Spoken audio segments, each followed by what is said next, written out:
এক ব্যক্তি স্বপ্ন থেকে জেগে উঠে দেখল একটি বিশাল মাকড়সা তার পায়ের আঙুলে কামড়াচ্ছে। সে সেটিকে লাথি মেরে সরিয়ে দিল, কিন্তু দেখল আরও একটি বড় মাকড়সা বেরিয়ে আসছে। এটি কোনো কল্পনার জগৎ ছিল না, বরং এক অদ্ভুত রোগে আক্রান্ত ব্যক্তির গল্প। তার শরীর ছোট হয়ে একটি পোকামাকড়ের আকারে পরিণত হয়েছিল। যে প্রাণীগুলো একসময় প্রিয় ছিল, সেগুলো এখন মারাত্মক হত্যাকারীতে পরিণত হয়েছে। পলের একটি সুখী পরিবার ছিল। সে প্রায়ই সমুদ্রের তীরে একা সাঁতার কাটত। জলের উপর ভেসে থাকতে থাকতে সে দেখল সাদা মেঘ পাক খেয়ে একটি ঘূর্ণিতে পরিণত হচ্ছে। তার বুকটা কেঁপে উঠল, এবং সেই মুহূর্তে পল গভীরভাবে উপলব্ধি করল এই পৃথিবীতে সে কত ক্ষুদ্র। সেই দিন থেকে সে ধীরে ধীরে বুঝতে পারল যে কিছু একটা বদলাচ্ছে। প্রথমে মনে হল তার উচ্চতা বেড়ে গেছে, কিন্তু যে শার্টগুলো আগে তার গায়ে একদম ঠিকঠাকভাবে এঁটে যেত, সেগুলো এখন অনেক লম্বা মনে হচ্ছিল। প্রথমে পল ব্যাপারটা উপেক্ষা করল এবং গুরুত্ব দিল না, কিন্তু এক সপ্তাহ পর সে দেখল তার শার্টটা অনেক বড় হয়ে গেছে, এবং পল ধীরে ধীরে বুঝতে পারল যে কিছু একটা ঠিক নেই। তাই সে সাথে সাথে চেকআপের জন্য হাসপাতালে গেল। চেকআপে দেখা গেল যে তার উচ্চতা 1.8 মিটার থেকে কমে 1.76 মিটার হয়ে গেছে। ডাক্তার ব্যাখ্যা করলেন যে এটা স্বাভাবিক, কারণ বয়সের সাথে সাথে হাড় ও মাংসপেশি সংকুচিত হয়। কিন্তু পল এতে সন্তুষ্ট ছিলেন না। তার জীবনের সর্বত্র ছোট ছোট লক্ষণ ইঙ্গিত দিচ্ছিল যে তিনি দ্রুত শুকিয়ে যাচ্ছেন। 20 দিন পর স্নান করার সময় পলের বিয়ের আংটিটা হঠাৎ হাত থেকে পিছলে পড়ে গেল। তখনই তিনি বুঝতে পারলেন যে তিনি তার স্ত্রীর চেয়েও খাটো হয়ে গেছেন। পল সমস্যার ভয়াবহতা উপলব্ধি করে আবার হাসপাতালে গেলেন, কিন্তু পুঙ্খানুপুঙ্খ পরীক্ষার পরেও রিপোর্টে সবকিছু স্বাভাবিক দেখা গেল। তার উচ্চতা 1.65 মিটারই রয়ে গেছে, এবং তার ওজনও কিছুটা কমেছে। ডাক্তাররা এই অদ্ভুত ঘটনার কোনো সুনির্দিষ্ট কারণ খুঁজে পেলেন না। পলের শরীরের টিস্যু এবং অঙ্গপ্রত্যঙ্গগুলো একই অনুপাতে সংকুচিত হচ্ছিল। তারা এর আগে এমনটা কখনো দেখেনি।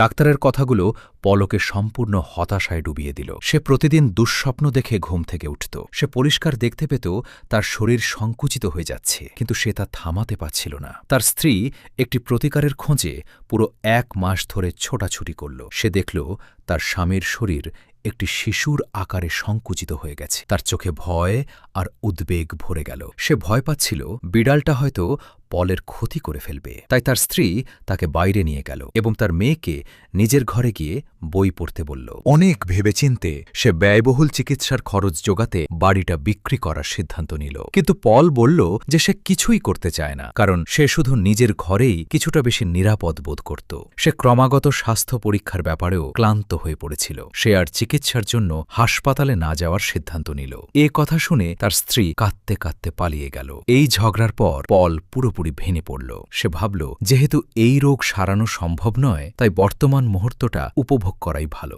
সর্বোপরি একটি ছোট শরীর, কিছু সুবিধা ছিল।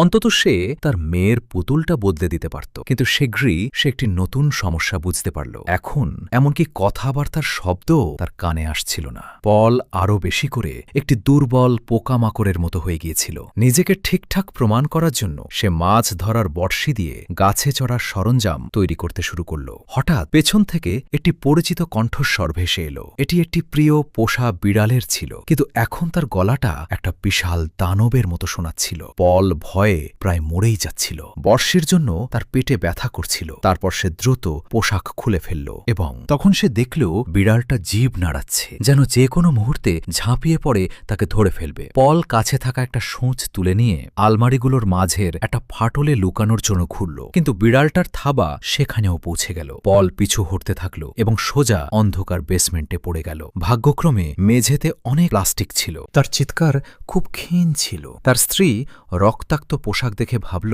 কোনো বিড়াল ঘরে ঢুকে তাকে খেয়ে ফেলেছে। সে চলে যাওয়ার পর পল পুরোপুরি ভেঙে পড়ল। তার বিশাল আকারের কারণে সে সিঁড়ি বেয়ে উঠতে পারছিল না। সে তার কাছেই এক টুকরো ছেঁড়া কাপড় খুঁজে পেয়ে নিজেকে ঢেকে নিল।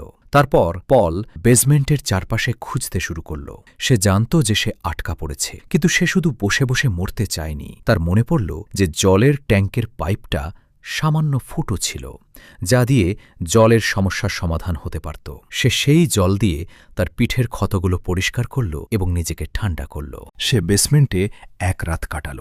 তার পরের দিন সে তার স্ত্রীকে ডাকল, তবুও কেউ তার ডাক শুনল না। কিন্তু তখন সে বুঝতে পারল যে সিঁড়ি বেয়ে উপরে উঠলেও সে বেসমেন্টের দরজা খুলতে পারবে না। পল তখন বেরোনোর অন্য কোনো পথ খুঁজতে লাগল। সে এক কোণ থেকে একটা ভাঙা চক তুলে নিয়ে সর্বশক্তি দিয়ে সিঁড়িতে নিজের নামটা লিখে দিল। এমন স্পষ্ট চিহ্ন দেখে সে নিশ্চিত ছিল যে যেই আসুক না কেন তা তার চোখে পড়বে। সবকিছুর পর পল খাবার খুঁজে পেল। তার মনে পড়ল যে কয়েকদিন আগে সে একটা ইঁদুর ধরার ফাঁদে মাখন রেখেছিল। হয়তো সেটার ওপর লেগে থাকা মাখন মাখা পনিরটা এখনও খাওয়ার যোগ্য আছে। সে একটা সুঁই দিয়ে পিঁপড়েগুলোকে তাড়িয়ে দিল এবং সাথে সাথেই খাওয়া শুরু করল না। প্রথমে সে ফাঁদটার উপরের অংশে হাত দিল। তারপর সে একটা লোহার রড খুঁজে নিয়ে ইঁদুর ধরার ফাঁদটার উপর সজোরে আঘাত করল, যেটা আর কাজ করছিল না। পল সাথে সাথে এক টুকরো পনির তুলে নিল এবং খাওয়ার সময় একটা মাকড়সা তার পিছু নিল। সে মাকড়সাটাকে ভয় দেখিয়ে তাড়ানোর জন্য লোহার রডটা ব্যবহার করল এবং এবার রডটার আকার তার জন্য সুবিধাজনক হল। অবশেষে মাকড়সাটা পালিয়ে গেল। কিন্তু এই ঘটনাটি তাকে বেসমেন্টের বিপদ সম্পর্কে সচেতন করে দিল। সেখানে সাপ এবং ইঁদুর থাকত, তাকে মেরে ফেলতে পারত। অনেক চেষ্টার পর পল একটি কার্ডবোর্ডের বাক্সে একটি ছোট ছিদ্র করল। আগে এটি বই রাখার জায়গা ছিল, এখন এটি তার জরুরি শোবার ঘর হয়ে উঠল। তারপর সে দরজায় একটি বইয়ের মলাট লাগিয়ে দিল এবং প্রথমবারের মতো সে শান্তিতে ঘুমাতে পারল। এভাবেই সময় কেটে গেল। যখন তার খিদে পেত সে একটু পনির খেত। মাঝে মাঝে সে ওপরতলা থেকে পায়ের শব্দ শুনত, কিন্তু কেউ বেসমেন্টে আসত না। পলের মন ভেঙে গেল। যদি কেউ তাকে উদ্ধার করতে না আসে সে সেখানেই মারা যাবে। পনিরটা মরে যাচ্ছিল এবং সবচেয়ে গুরুত্বপূর্ণ বিষয় হল তার শরীরটা ছোট হয়ে আসছিল।